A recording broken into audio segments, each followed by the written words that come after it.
પુરુષનો ચહેરો બદલે ને તો તમને ખબર પડવી જોઈએ કે એના સંકટ છે, એના માથા ઉપર કંઈક સંકટ છે, કોઈ વાતની અંદર અટવાય છે. ક્યારેક પુરુષનો ચહેરો ફરે ને તો એને પૂછજો. અને આજ સુધીમાં મેં ટાલ પુરુષોને જ જોઈ, સ્ત્રીઓને ટાલ મેં જોઈ જ નથી. એનું કારણ મારી પાસે છે, આપું. અમે 2 થી 5 શું કામ કરીએ ખબર છે? બપોર વચ્ચે 2 થી 5 શું કામ કરીએ? આ 1 મિનિટમાં અમે 22 વખત બદલી નાખીએ. ક્યાં શું મળે, સસ્તું મળે. તમે મોડાસામાં રહેતા હશો ને તોય તમને ખબર છે અમારે સુરતની અંદર કઈ દુકાનની અંદર સસ્તું મળે, ક્યાં સારું મળે. પણ આ બાજુ પૂછો જઈ, 22 તારીખ કે 25 તારીખ આવે એટલે સૌથી વધારે ટેન્શન હેનું થાય ભાઈ? હપ્તા ભરવાનું થાય. ક્યાંથી લાવશું? આ એમાં ને એમાં 15 વાળ ખરતા હોય ને 22 તારીખ વટે ને એટલે બીજા 15 મળે ખરવા. કારણ કે આપણા લગ્ન નહોતા થયા ને, આ ભાઈઓને માટેની છે, ત્યારે એને ઓલો સ્પ્રે છાંટવો ગમતો હતો, એને ઓલો સરસ મજાનો બેલ્ટ લગાવવો ગમતો હતો, એને ઈન કરવું ગમતું હતું, એને બાબરી પાડીને સરસ મજાનું ઓલું જેલ લગાવીને વાળ ઊભા રાખવા સ્પાઇસ કટ એને ગમતા હતા. પણ આ 35,000 પગારમાં બધું પોહાતું હતું. હગાઈ થઈ, લગ્ન થયા એટલે આપણે તો હાવ આત્મનિર્ભરતા મૂકી દીધી. વાળ સીધા કરવા લાવો પૈસા, મેકઅપ કરાવવો લાવો પૈસા, ઘર ખર્ચ માટે લાવો પૈસા. ઓલાને બિચારા 35,000ની અંદર શોખ અમુક હતા, એ લગ્ન થયા ને અડધો શોખ એમને પૂરા થઈ ગયા. એમાંય સંતાનો નાના થયા એટલે છોકરાને ફી ભરવાની લાવો પૈસા. મને એમ થાય કે સ્ત્રીને પુરુષને 24 કલાકમાં એક જ વાત ઉપર મળવાનું થાય. કઈ બાબત ઉપર? લાવો પૈસા. પુરુષ એવું કે હા હું તને ક્યાંક 1-2 દિવસમાં વ્યવસ્થાપન કરી આપું છું, આમ ટકો એ ખંજવાળતા જ હોય. જઈ માગું ત્યારે તમારી પાસે કોઈ દી હોય? એટલે ભાઈ ન હોય. 40-50,000 60,000 70,000 મહિને ઘરનો ખર્ચ એવડો લાગે છે. મા બાપના ખાટલા એટલા મોટા છે, મેડિક્લેમના અમારા બિલ ભરીને થાકી જાય, કેટલા પ્રીમિયમ ઊભા હોય. આ લાઇટ બિલ, ઘર બિલ, ઘરની અંદર આવનારા પાણી હોય એનું બિલ, આ કેટલા બિલ હજી એમાં બાકી રહી ગયું હોય તો આપણું મેકઅપનું બિલ. એક ભાઈ રોતા હતા તાણી બેન કે બધા બિલ ભરાય પડાય, એ મેકઅપનું એક જ ન ભરાય. એટલે મારે એને થોડીક સાંત્વના આપવી પડી, નહીં ભરાય. પણ આ પુરુષોના જીવનની અંદર આપણે હોકારો બની શકીએ. પુરુષોના જીવનની અંદર ક્યાંક અટવાય, ક્યાંક કરજની અંદર ઉતરી જાય તો તમને ને મને લગ્ન થયા હોય ને ત્યારે સરસ મજાના 10, 15 ને 20 તોલા ચડાવ્યું હોય હોનું, અને અત્યારે બરાબરનો ભાવે ઝાટકી નાખે ને એવો છે 1,40,000 એની માટે 100 રૂપિયા. એના જીવનની અંદર ક્યારેક કોક કરજનો સમય આવે, ક્યારેક ચડતી કે પડતીનો સમય આવે. એના જીવનની અંદર જ્યારે 2 લાખ રૂપિયા પધાર કમાય ને ત્યારે તમારા માટે જ વાપરે છે. પણ ઘરની અંદરથી મને એટલું 2 હાથ જોડીના મંચ ઉપરથી મારે કહેવું છે કે એના જીવનની અંદર જ્યારે અમુક પ્રશ્નો એવા આવે કે જે આર્થિક કટોકટીનો પ્રશ્ન છે, તે દિવસે 15 તોલા તમારા પાસે હોય ને તો હરખથી એને દઈ દેજો ને કહેજો કાં તો એને ગીરવે મૂકી આવો અને કાં તો એને વેચી રાખો. તમારા કાંડામાં જ્યારે તમારીની તાકાત થાય ને ત્યારે નવું મને કરાવી દેજો. પણ તમારું આ ઉતરી ગયેલું કે તમારું આ દાજી ગયેલું મોઢું છે ને મને મારાથી જોવાતું નથી. તમે જેમ 2 રોટલીની જગ્યાએ 1.5 ખાવ છો ને તો મને હું ખાઉં છું ને તો એનાથી લોહી નથી બનતું. પણ જ્યારે પુરુષને તમે આવો હોંકારો આપી શકો ને એને સાચી પત્ની કહેવાય. બાકી જય સીતારામ પૌણીને તો બધા આવે છે ઘરે. પણ ગલ્લા ઉપર એ તો વાતું થાય કે ભાઈ તારી ભાભી છે ને એટલે આ ઘર ટક્યું છો, એ તારી ભાભી છે ને એટલા માટે મારા જીવનની અંદર આગળ વધ્યો છું. અને આવા પુરુષોની સંખ્યા બહુ ઓછી જોવા મળે. સ્ત્રી તરીકે આપણા સંતાનો જેટલો વાલ કરીએ ને એટલો જ વાલ આપણે સાસુ સસરાને કરીએ, એટલો જ ફરજ આપણી પતિ તરફ પણ ન ચૂકીએ અને હંમેશા નીતિમત્તા અને વફાદારી સાથેનું જીવન જીવીએ તો એ ઘરનું તમે ઉત્તમ પાત્ર અને ઘરનું સ્ત્રી પાત્ર બની શકો ને આવા તમે શ્રેષ્ઠ બની શકો ને તો ઘરની બીજી દિવાલ તૂટે નહીં. હવે વાત મૂળ. ઘરની ત્રીજી દિવાલ 12થી લઈને 22-25 વર્ષના આપણા સંતાનો કે જે સંતાનોની અંદર દીકરો અને દીકરી બે આવે. હવે મારે એ તમને વાત કરવી છે કે દીકરા કેવા હોય અને દીકરીઓ કેવી હોય. દીકરી તરીકે તમે કલર ટ્યુન મૂક્યું હોય, તમે રિંગટોન મૂક્યું હોય, દીકરી મારી લાડકવાઈ લક્ષ્મીનો અવતાર, જોઉં જ્યારે જ્યારે માં મોગલ દેખાય, માં ખોડિયાર દેખાય, માં ઉમિયા દેખાય, માં પાર્વતી દેખાય, બધી રાખવાની છૂટ. પણ એ દીકરીને એટલી ખબર પડવી જોઈએ કે પહેલાં કેવું હતું ખબર છે, આપણે ઉમરું ઓળંગતા ને તો ઉમરાની આમ ઠેસ વાગતી તમને. એટલે ઉમરું તમને પૂછતું ક્યાં જાય છે બેન, ક્યાં હાલી નીકળી રાતે 10 વાગે, કોઈને ખબર નથી, તું જાસ ક્યાં? આ ચણિયા ચોળી પહેરીને તું ઘરે એમ કે છે હું નવરાત્રિ રમવા માતાજીને આરાધના કરવા જાઉં, તું ન્યા જ જાસ ને? એ ઉમરું આપણને પૂછતું. હવે કોકના ઘરની અંદર ઉમરા હોય ને તો એને મારે વધામણા, આ ઉમરા નીકળી ગયા. એટલે કોક રોકવાવાળું, કોક ટોકવાવાળું, કોક કહેવાવાળું, એ આપણને ગમતું નથી. પણ દીકરી તરીકે એ ક્યાં જાય છે હુકામેન જાય છે. જો એ મા બાપને હસતા મુખે કહી શકતી હોય ને તો જ એને સ્વતંત્રતા આપી હોય ને તો એ સ્વતંત્રતાનો એનો ઉપયોગ કર્યો કહેવાય. બાકી દીકરી આપણી કોલેજની અંદર ભણતી હોય, બાજુવાળાની દીકરીને એમ થાય કે મારે મારી દીકરીને કોલેજની અંદર મૂકવી છે, ભલે ને ભણે બિચારી, ભણશે તો બે કુળને ઉજારશે, મારે એને ભણાવી છે. પણ એમાંથી સંગત ફેર થાય.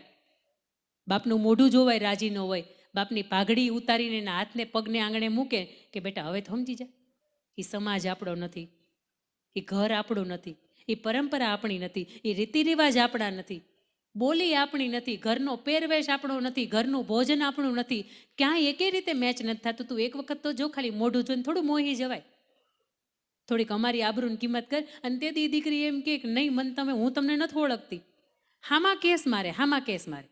મને એમ થાય કે તમારી મારી દીકરીને આજે આપણને એમ થાય કે આપણે એને સિંગર બનાવીએ, અડધી રાત સુધી રાત્રે 1-2 વાગ્યા સુધી ગાવાના કાર્યક્રમો કરે, પોતે આર્થિક પગભર થાય. ગમે ભાઈ, એકને નહીં આખા ગામને ગમે, આખું સમાજ એની ઉપર ગર્વ લઈ શકે. પણ અહીંયા ગાવાવાળા ગાયા કરે ને ઓલા 2 ફદિયાના ટબલ છે આમાં આમાં વગાડતા હોય, અને તમારી દીકરીને એમ થાય કે મને ગમી ગયું. મને એમ થાય કે તમારા દુનિયાની અંદર તમને કોઈ ન ગમ્યું, તમને એ ગમી છે. તમે કોનું કુળ છો, તમે કોનું લોહી છો, તમે કોના સંસ્કાર છો, તમારું કુળ કોણ છે, તમારા બાપ દાદાની ઇજ્જત શું છે, આ બધુંય જો તમને એક વખત સામે દેખાતું હોય ને, અને આ બધુંય તમે માથે ઓઢીને તમે ઘરની બહાર નીકળતા હોય ને, દુનિયાના કોઈ બાપની તાકાત નથી તમારી આબરૂ સામે કે તમારી ઇજ્જત સામે એક વખત કોઈ માથું ઊંચું કરીને જાય.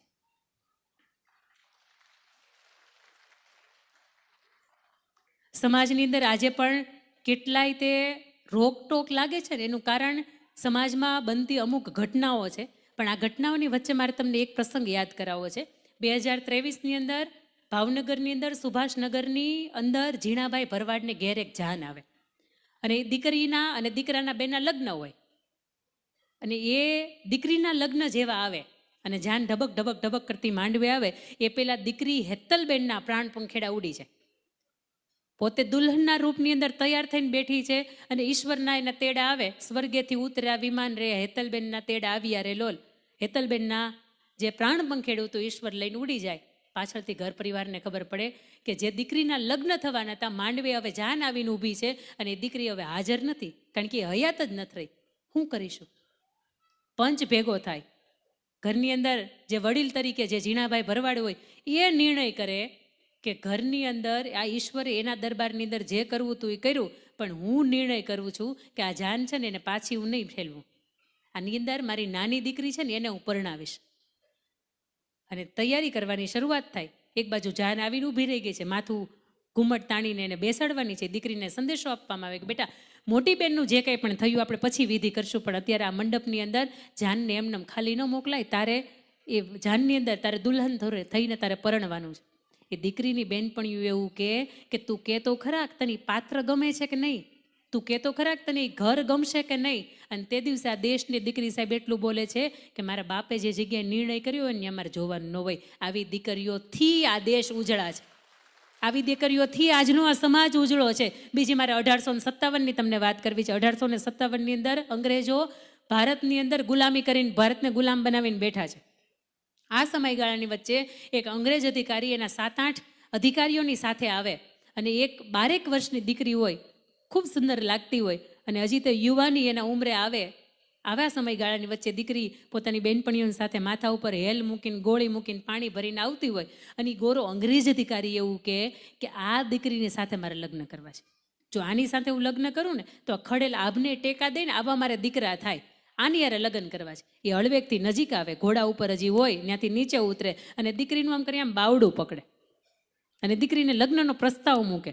દીકરી એના માથા ઉપર ઓલી 15 લીટરની ગોળી ભરી હોય ને, ફરફરતી એક ઓલાને ફેરવીને માથા ઉપર મારે ને એને માથું અડધું ફૂટી જાય.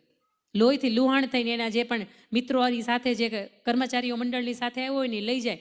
દીકરી ઘરે આવે અને એના બાપુની સામે રડવા માંડે. બાપુ એને પૂછે, બેટા આજ સુધીમાં તે કાંઈ એવા કામ નથી કર્યા કે જેના કારણે તારે રડવું પડે, આજે તું રડે છે શા માટે?